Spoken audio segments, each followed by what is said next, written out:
ٹھیک ہے، ہوا سے خمسہ میں نے اس کو مس کیا، کسی چیز کو ٹٹول کے دیکھا، کوئی چیز چک کر دیکھی، کوئی چیز سونگ کر دیکھی، کوئی آنکھوں سے دیکھی. یہ 5 چیزوں کے ذریعے سے. اچھا، اللہ کا نظام بھی بڑا عجیب ہے، 5 کے بغیر گزارا نہیں ہے. ہاں، میں اچھا، یہ زور بیانی نہیں ہے، یہ زور بیانی نہیں ہے، حقیقت حال یہی ہے. جب حضرت یوسف کو بھائیوں نے کنویں پھینک دیا تو ڈوب رہے تھے، کہہ رہے تھے یا اللہ بچا، یا اللہ بچا. اور جبریل کہتے ہیں کہ میں توجہ جاؤں گا، کوئی ایسا حکم مجھے اللہ کا نہیں ملا کہ جسے میں نے ایک لمحے میں پورا نہ کیا ہو.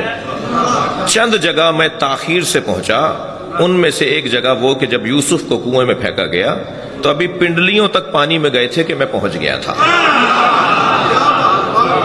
مگر کہہ رہے ہیں دیر ہو گئی تھی مجھے، کہ وہ پنڈلیاں ان کی پانی میں چلی گئی تھیں. اور آواز لگا رہے تھے یا اللہ بچا. تو حضرت جبریل امی نے کہا تم اللہ سے مدد مانگنا چاہ رہے ہو، اللہ تمہیں بچائے گا، مگر ذرا اپنے ہاتھ پھیلا کے دیکھو، اللہ نے 5 انگلیوں میں 14 پوروے رکھے ہیں. میری ہر انگلی میں 3 بند ہیں، انگوٹھے میں 2 ہیں، 14 ہیں. اللہ کو کوئی کام حادثے کے تحت نہیں ہوتا، اللہ کے جتنے کام ہیں سب منصوبتاً ہیں. اللہ کا کوئی کام بھی حادثتاً نہیں ہے، اتفاقاً نہیں ہے، یہ ایسے نہیں بنا دیا اللہ نے.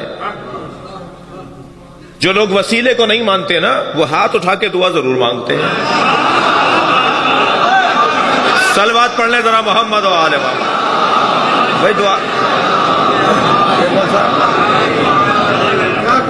نہیں مانو تم وسیلے کو، اللہ منوائے گا. اللہ کا تو کام ہی کچھ اور ہے. تھوڑی سی اس کی آواز بڑھا دیجئے. اللہ کا طریقہ ہی کچھ اور ہے. جو لوگ وسیلے کو نہیں مانتے وہ وسیلے کے ذریعے سے ہی مانگتے ہیں.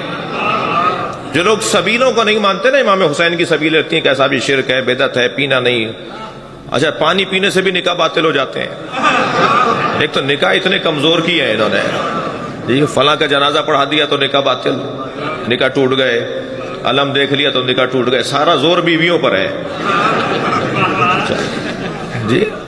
یہ نکاح کا کہاں سے مسئلہ خراب ہے؟ یہ اتنا کمزور نکاح کیوں ہوتا ہے؟ یہ چھوٹی چھوٹی باتوں پہ نکاح باطل ہو جاتے ہیں، نکاح ٹوٹ جاتے ہیں. یہ سبیلیں، جو سبیلوں کو نہیں مانتے، تھکے ہوئے تو نہیں بیٹھے نا، جو سبیلوں کو نہیں مانتے نا، وہ مکے سے زمزم لا کے بانٹتے ہیں.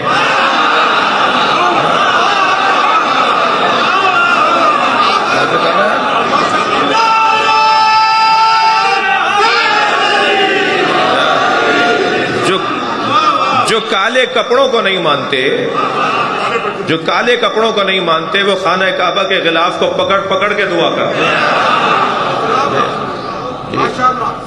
اللہ کا طریقہ ہی کچھ اور ہے. قبروں پہ نہیں جاؤ، قبروں پہ جانا بدعت ہے. اللہ بھی کہتا ہے جب تک منوا نہیں لوں گا مانوں گا نہیں. جی، قبروں پر لاتا ہے پھر اللہ. خانہ کعبہ 4 گوشوں والی عمارت ہے نا، جس پہ غلاف چڑھا ہوا ہے. وہ جو چھوٹی سی دیوار ہے جو ڈی نما شکل ہے، حتیم جہاں پر نالا گرتا ہے، وہ تو کعبہ نہیں ہے نا، مگر طواف واجب ہے اس کا. اس کے بیچ میں تو راستہ ہے، 8-10 فٹ کا فاصلہ ہے، وہاں سے گزر سکتے ہیں لوگ. لیکن اگر اس کو طواف میں شامل نہ کیا، حتیم کو، تو طواف باطل ہے، عمرہ باطل ہے، حج باطل ہے. تم قبروں کو مان نہیں رہے تھے، یہ ہاجرہ اور اسماعیل کی قبریں ہی تو ہیں.